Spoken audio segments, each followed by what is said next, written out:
Welcome to the Lexington Public Library's Tales from the Kentucky Room podcast, where we discuss everything Lexington and Fayette County history. I'm Mariam, and in each episode of this podcast, we will feature a guest that will share a piece of local history. So thank you for tuning in and enjoy.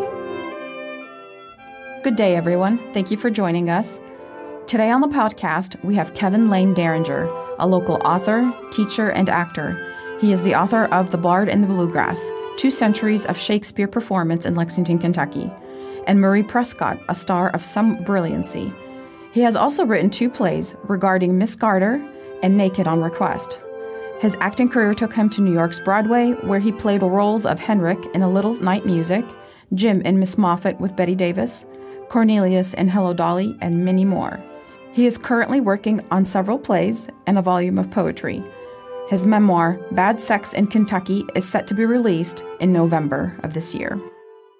Hi, Kevin. Thank you for joining us for the podcast. It's a pleasure to be here. Thank you. Well, we invited you to talk to us a little bit about your new book release, but I'd like to start at the beginning, before Kevin Lane Dearinger, the actor. When did you move to Lexington, or were you born here? I am a native Kentuckian. I was born in Versailles. Okay. When I was about 4, we moved to Lexington, then we moved back to Woodford County. Mm-hmm.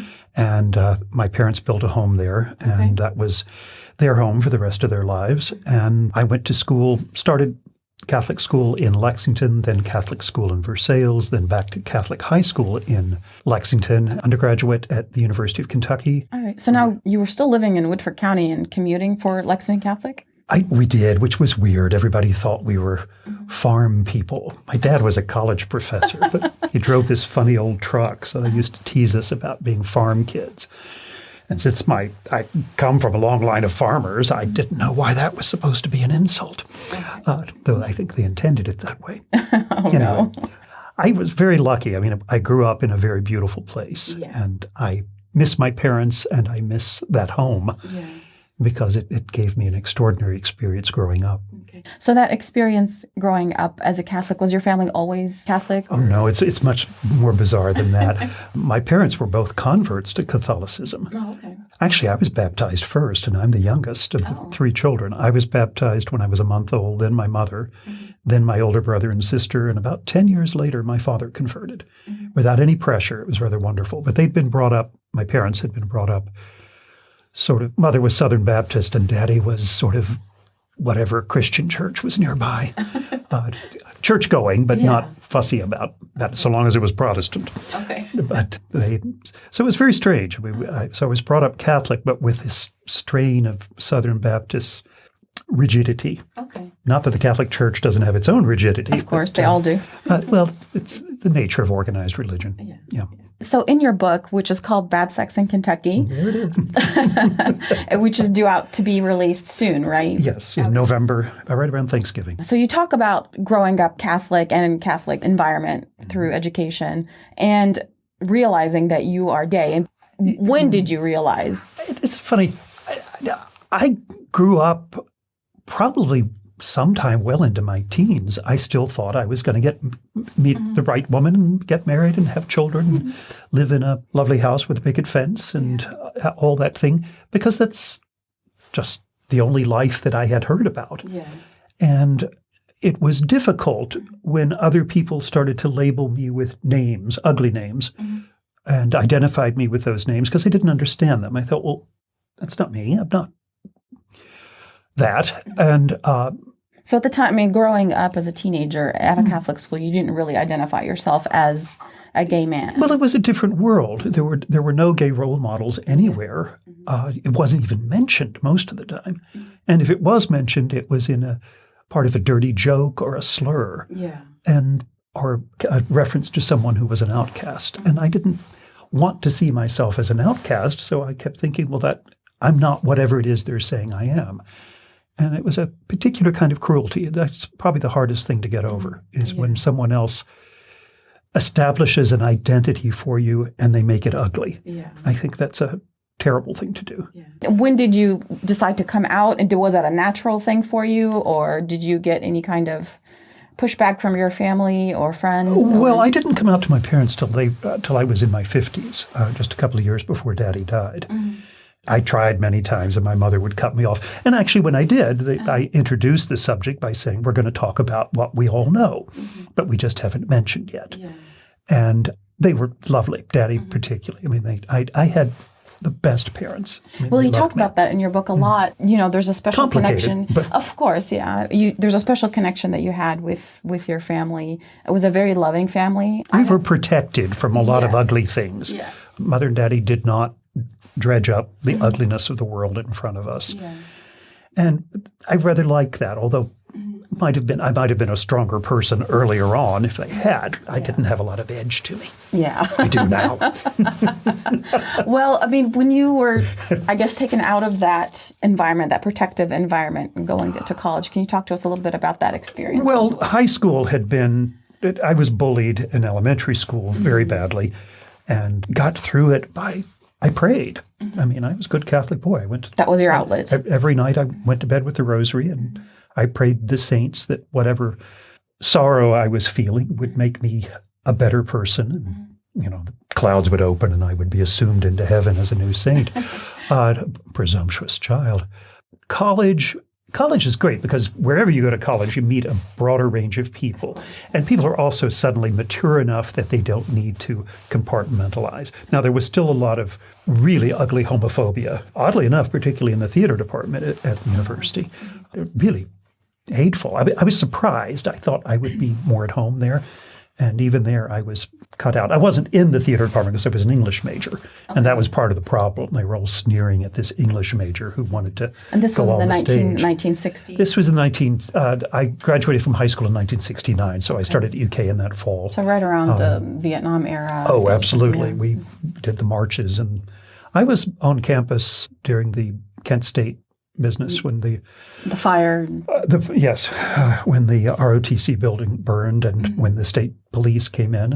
My brother and I were side by side, gassed and knocked with billy clubs and chased over to the Bible college. It was a strange time. The same year, that October, it was the moratorium, as it was called. It was a march against the expansion of the war. And my father marched with us, which was great. Yeah. Yeah, so resistance was a family affair. I grew up with, although I said I was protected, I certainly grew up around people who were politically minded and very socially minded. My parents were civil rights activists, outspoken, and spoke to us about it, never preaching. My parents never preached, but we discussed those things. Okay. And I'm grateful for that. It enabled me to be a good New Yorker later. Oh, well, speaking of New York, what took you to your acting career? How did you get started as an actor? You were an English major at UK. But I'd started doing plays when I was in high school as a way of being somebody other than myself, as a way of asserting myself in a positive manner in front of the people who hadn't been very nice to me. Okay. That's a lot more complicated probably than it really was. I think I enjoyed the applause. I was a good singer. I had a lot of high notes and they were loud and on pitch. So that kind of pushed me into performing. And my aunts had been very active in community theater here. My great-grandfather had a theater down on Upper Street back at the beginning of the last century. So he actually met Sarah Bernhardt. I grew up hearing that. So I had this sort of theater thing going on in my head. And it was very fulfilling. I don't know that I was ever any good. I mean, I just had a career and it happened. And so when I went to UK, I was already doing summer stock and getting a lot of experience there. And I did some shows at the university, at the Guignol. And hope I had a good do you time. remember any kind of plays that you did at UK as a student? Or? I was Androcles and Androcles and the Lion. I learned my lines and I could be heard in the back row. I don't know if I was any good other than that. And I looked puny, which the role called for. And then they did a musical, and I'd gotten all kinds of backlash there because I did musicals in the summer, that wasn't really the theater. Well, it paid, didn't it? And so when UK did a musical, I thought, well, okay, I'll audition for this. And we did Boys from Syracuse. And I had a great time because I got to do what I was most comfortable with. Acting and singing. And singing. And I don't know. And one thing led to another, and I thought, well, let's see if I can make a living. And I joined the union early on, and I got my first pre-Broadway show, a major flop, about a month after I moved to New York. And a few years later, I did the Broadway thing, and I did a lot of national tours, a lot of regional theater. And I am a very, very proud recipient of an Actors Equity pension. So I had enough of a career that they pay me to stop doing it. Well, I mean, you were in a lot of plays. Can you name some of the plays that you did on Broadway? I did the revival of My Fair Lady in 1976, and playing a small role. And then I toured as Freddie in that for on and off for 15 years. It took you globally. All over the United States. And then I did a 2-year tour of the musical Secret Garden. That was where my career ended, playing Daddy. And we were all over the United States and Japan. Mm-hmm. And I saved my money and I bought myself a home here in Kentucky. Okay. And I don't know quite what I was thinking. I thought it was going to be a rental. And it ended up being a great place to come back and forth to in my grandmother and then in my parents' last years. Mm-hmm. And I'm so grateful that I was able to do that. That's a bit of luck in my life that I got to spend time with them. That's good. So you were living in New York and commuting back and forth? For the last 22 years in New York, I taught at a private boys' school there. Mm-hmm. I taught English. And, so that's another career that you took yourself which down? I loved. Yeah. Oh, yeah. I was thinking about my high school teachers, and I had some really awful teachers. People who should never you mentioned those in your book. I do. It's very interesting. Some of them were horrors, but I also had these great nuns and a couple of what were called lay teachers, which I won't make the obvious joke. Yes, in the English department, and maybe that's why I ended up being an English major. Although I think that more has to do with my dad reading to me when I was growing up. We always loved words, but those English teachers, I was just thinking coming over here, they loved me, and they let me love them. I had 3 years with a Latin teacher, and I loved Latin, but he never said good morning. He never said, how are you? He never said good job. He just barked. And he wasn't a bad teacher in terms of getting the material across, but you didn't want to spend much time in a room with him. Yeah. But he wasn't able to make a connection. So when I became a teacher, I taught for 4 years at a co-ed boarding school, Catholic boarding school up in Connecticut, then a number of years at a day schools in Manhattan.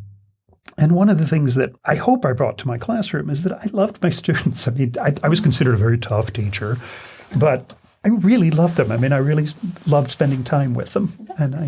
So it made it a very happy career.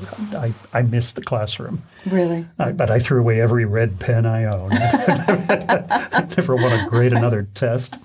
It's so hard when someone's worked on an essay and you go through and you're going about it. It's mean and not meant to be, but it just feels that way. Yeah, I just had a flashback to my high school days. Everyone does. I mean, when I mention English teacher, people start cowering and worrying about where they're putting their apostrophes in front of me. I'm human too. Yeah. So when did you move back to Kentucky permanently? A little over 2 years ago. Oh, okay. So it's not been too long. Not long at all, but not a single regret. I love being back here. I miss the energy of the city, and I miss going to the theater because I went to the theater 2 or 3 times a week would not be unusual. How was it balancing your acting career and being an English teacher? Oh, I didn't do the two at the same time. Oh, okay. I couldn't. They're both full-time careers. Of course.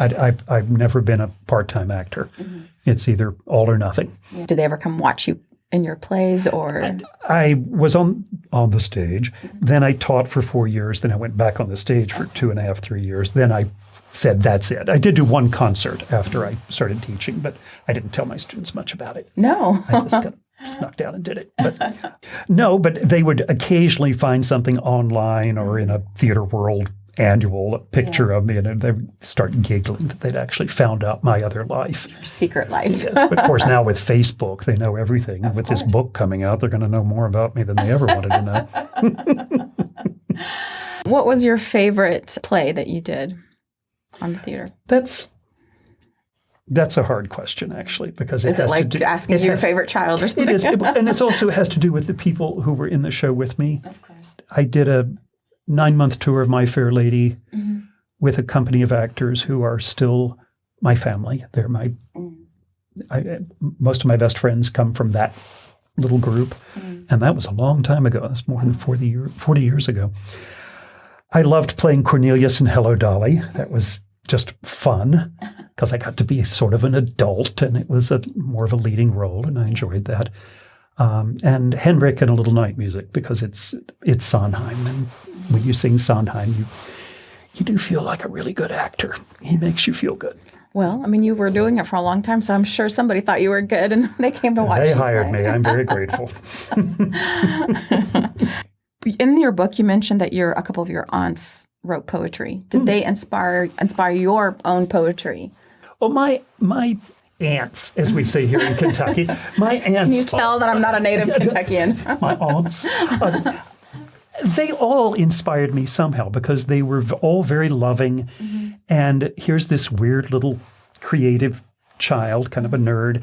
And most of them did not make a big deal about my nerdiness. They showed an interest in what I was doing. They talked to me about what I was reading. They talked to me about what they were reading. This is especially true with my Aunt Sue, who was a major influence on my life and one of the great figures in my life. My father's older sister. Well, he's the eldest, but he's one of his sisters. Yeah. But they were all kind of wonderful. But a number of them did write poetry, but they mostly wrote very sentimental verse, and it was very sweet. And I have some of their poems, and I love them, treasure them. But my father wrote poetry, much sparer poetry, tense little pieces, and he would share those with me. And that meant a lot that he did that. Probably my cousin Dan, who's my Aunt Sue's eldest son, is a nationally known poet. He's actually quite wonderful. The stuff I write doesn't come close to what he does. He's quite brilliant, always has been. But a lot of it actually came from teaching, because I taught poetry writing for a long time. Okay. And I came up with a number of prompts for my students, things to let them feel comfortable with, particularly in a boys' school, writing poetry. When I retired, I thought, well, okay, what can you do? So I've done quite a bit. So you said you're retired. You're not participating in any kind of local theater here in Lexington?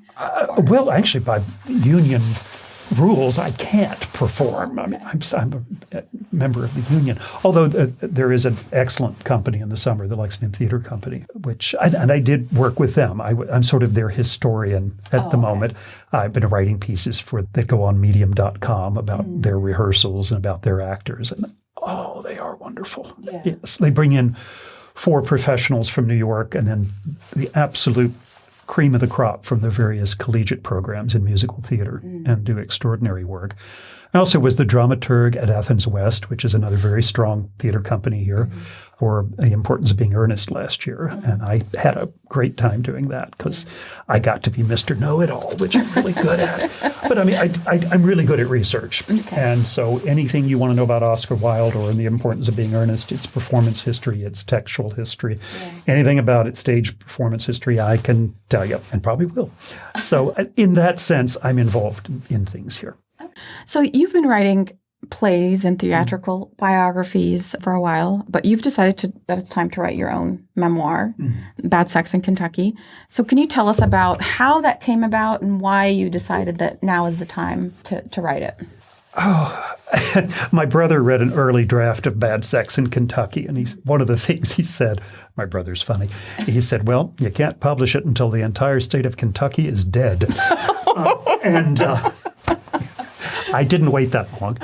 My parents are gone. I'm not sure really what my parents would think about this much public honesty. I hope it's honest, and it's certainly public. And I am worried about what some of my family members will think, because I haven't discussed all of this with all of them. Yeah. And I love them so much. I keep telling my family, if you read this book and you think that I don't love my family, you didn't read this book. My family is everything. Yeah. Well, I mean, I was blessed to read, in advance a few chapters that you were so kind to send to me. And that does come through just from the few chapters that you sent, definitely. That really is important. But I really felt your truth in those words. So a lot of these are stories that I've been telling friends for a long time. And I hope in an amusing way. Even the ones that aren't very pleasant, generally speaking, if you get a little distance from them and you're telling them at the right time, they're actually kind of funny. Yeah, they are. What else could happen to this poor even the kid? sad ones. Even some of them. I mean, there are a few that are deeply personal and very painful to write about. One of the things I did in the book is that people that I did not think were kind to me, I don't call them by name. And my brother, I don't know that I should quote him on a podcast, but he was all for he said, name the bitches. But I told him, I said, that's not why I'm writing this. There's nothing in this that's about settling scores or about payback. It's just about telling the story. And I realized that a memoir is so weird. I mean, it's all me. And reading it and rereading it, particularly as we're going off to press, is actually rather difficult because I'm thinking, oh, Lord, that's just too much of me. But it's a memoir. Yeah. And I'm hoping that my experiences are the sorts of experiences that other people will say, well, something like that happened to me. I know what you mean by that. And certainly one of the things that I care most about is fighting the human tendency to bully people. I mean, I do think it is kind of built into us that we look for ways to advance ourselves by announcing our superiority to someone else. We're all guilty of it one way or the other. And I ruminate on that quite a bit because I'm still fairly thin-skinned thanks to the way I have grown up. And I castigate myself for that quite often. I need to be a lot more forgiving. And I'm hoping this book is kind of that. What it's also done, unfortunately, is dredge it all back up again, because there it is, and I'm rereading it. And I'm going, oh, Lord, what a whiner. Tomorrow is the reunion, my 50th high school reunion is tomorrow. And for the first time, they're not having it at a private home or a hotel. It's back at the school. And it's not really a reunion. It's just the school's fundraiser. Yeah. And we're supposed to pay money at the door to go. And I've never given money to the school for reasons that are apparent in my book. I have given time to the school. I have gone out and talked to them quite a bit about their LGBTQ students and about anti-bullying. And I think I've had some effect. There are some wonderful people there who are working really hard to make it better. But I'm still very uncomfortable going back in that building. And, just because of the memories. And it's changed. It's cleaner, and it's bigger, and it's brighter. I mean, it was a dingy hellhole when I was there. It was utilitarian and smelled it.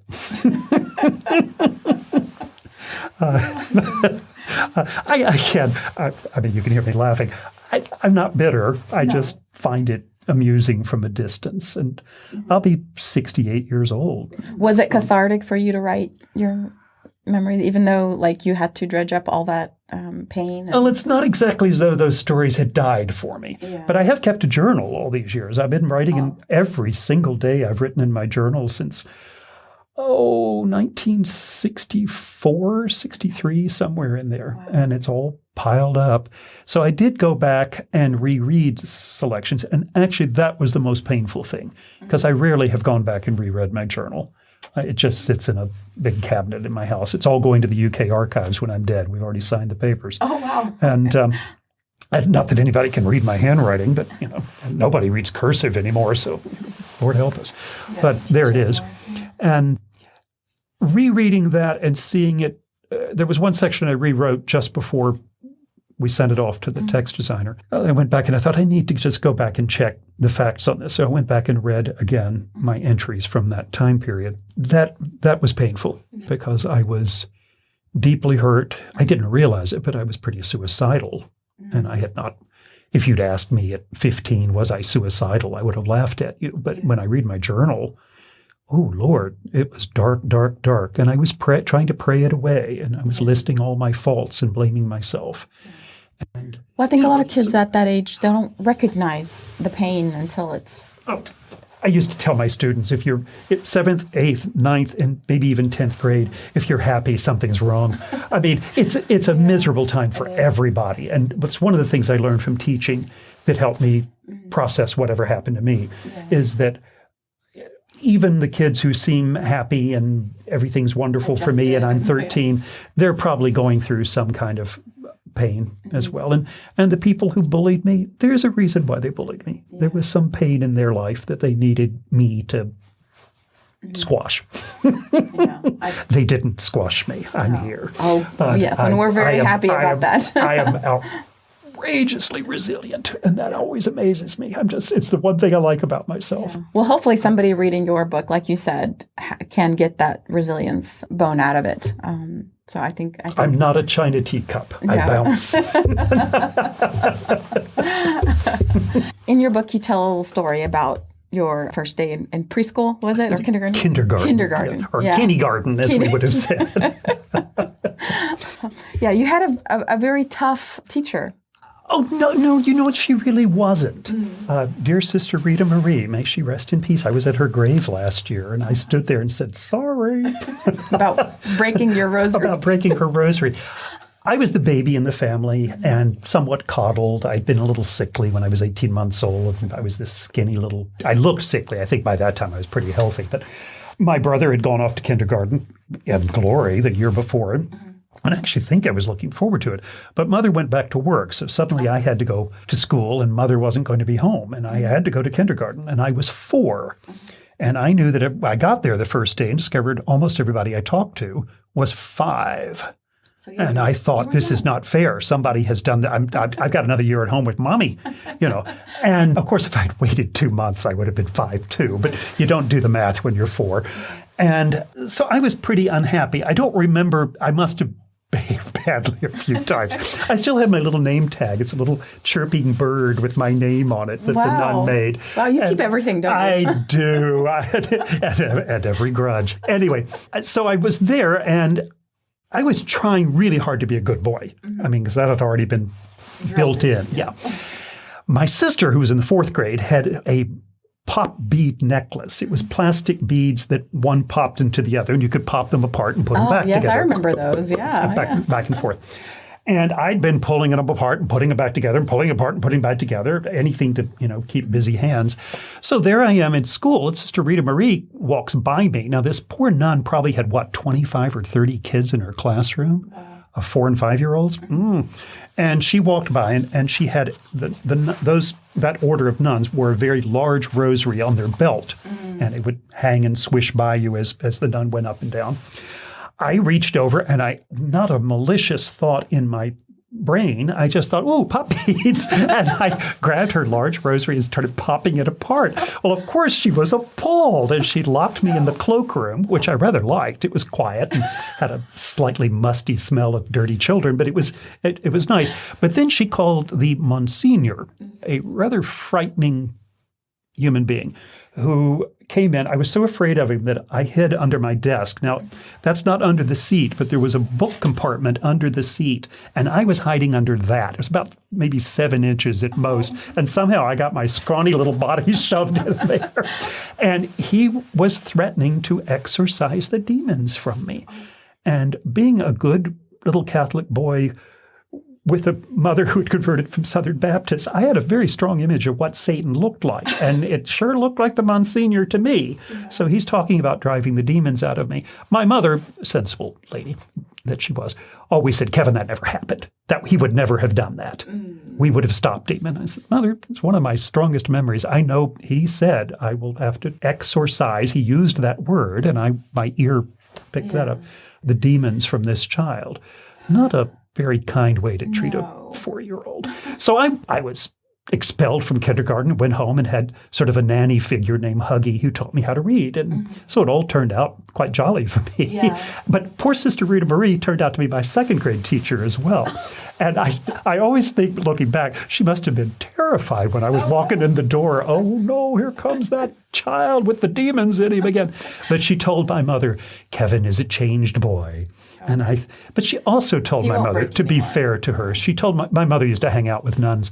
And Sister Rita Marie told my mother much, much later. She said, Mrs. Dearinger, when I taught Kevin, I was having a really rough time myself. Oh. And I actually wrote her quite a long note just before she died. She was in the old nuns' home. And she wrote me back and then died. And I hope my letter had nothing to do with it. But as I said, I went to her grave and said, sorry. Sorry for breaking your rosaries. I'm sure she appreciated you as a student later on, though. I was, 2nd grade, I was a good little boy.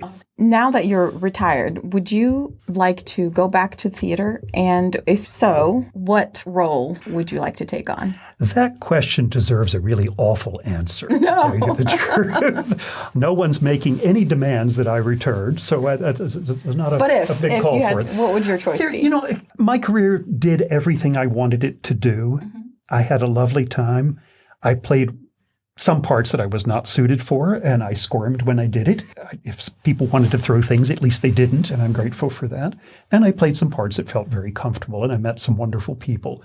Now and then, I also have no memory left. I can't learn lines anymore. Mm-hmm. I mean, that disappeared maybe about 3 or 4 years ago. Mm-hmm. I couldn't learn Yankee Doodle Dandy at this point. Mm-hmm. There's a lot of old stuff up there, but the new stuff won't stick. Mm-hmm. And I'm not going to put anybody through the hell that occurs when an actor can't learn his lines, because I've worked with actors who couldn't learn their lines. And it is the actor's nightmare. That's what actors wake up screaming about, is not knowing your lines. But occasionally I'll see something. There's a show called Drowsy Chaperone and The Man in the Chair. And I thought, well, if they could write the script on something where I could read it, I would love to play that, because it's kind of me, the nerdy little guy listening to show tunes.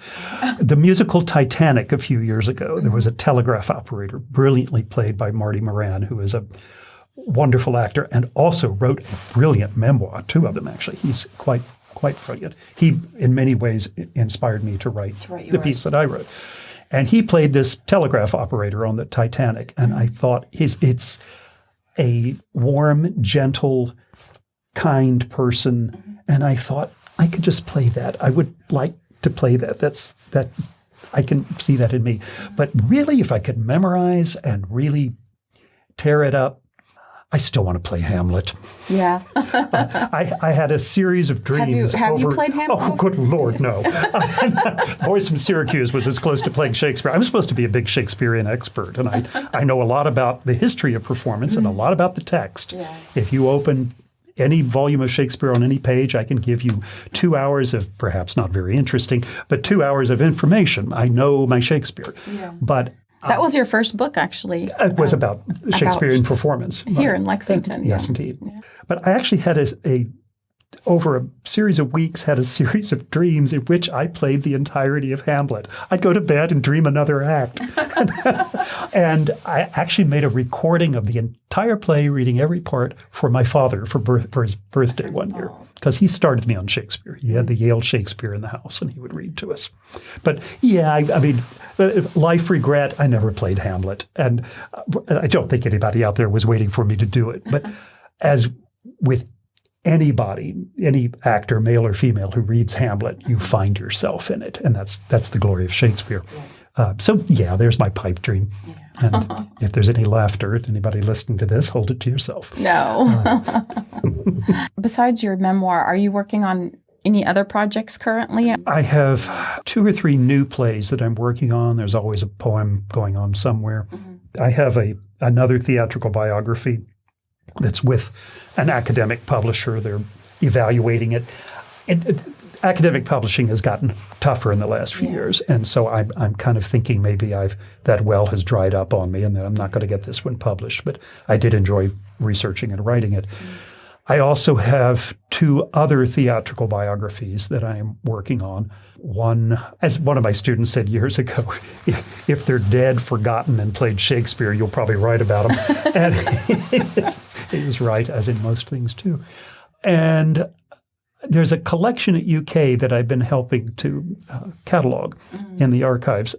A woman whose name I won't mention, but she knew everybody in the theater of the early 20th century and had a great deal of scandal and carrying on in her own life, and including a wonderful murder. I mean, it's just fascinating stuff to read about. And I've already written 300 or 400 pages on that, and I have no idea where it's going. But this is what I do now. Yeah. Instead of grading papers, I create my own new mess. You just keep writing. It seems to be, yes, an obsession. Yeah. It's a good obsession. Well, yes, I hope so. Can I talk a little bit more about the book? Of course, yes. I just want to mention that Bad Sex in Kentucky is being published by Rabbit House Press, which is a small boutique press out of Versailles, Kentucky, my hometown. A wonderful lady named Erin Chandler And I was about ready to sign a contract with a different publisher, and I was hemming and hawing about a few things. And I didn't know Erin. We were Facebook friends, but I had read her books, and I knew she was around. So I just called her and asked, and she said, "Well, can I take a look?" And I sent her a copy of the book, and I swear it was about 2 minutes later, she emailed me back, "Sign with us. I want this book." And I said, "I think you better finish it first and see if you really like it."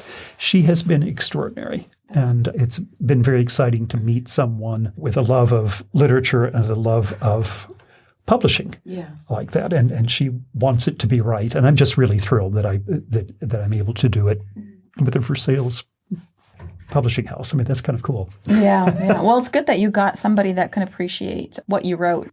I just used the term literature. She referred to my book as literature, and I nearly fell over. Good heavens, I don't write literature. I write books. Well, that's the testimony of a publisher, so there you go.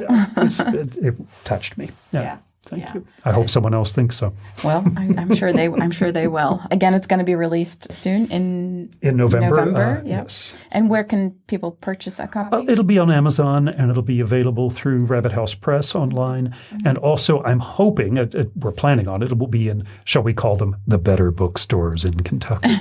Of course, we'll have a copy at the library for people to check out. At the Kentucky room, I should hope so as well. Yes, in the Kentucky room with your other books. Yes, that nobody ever checks out.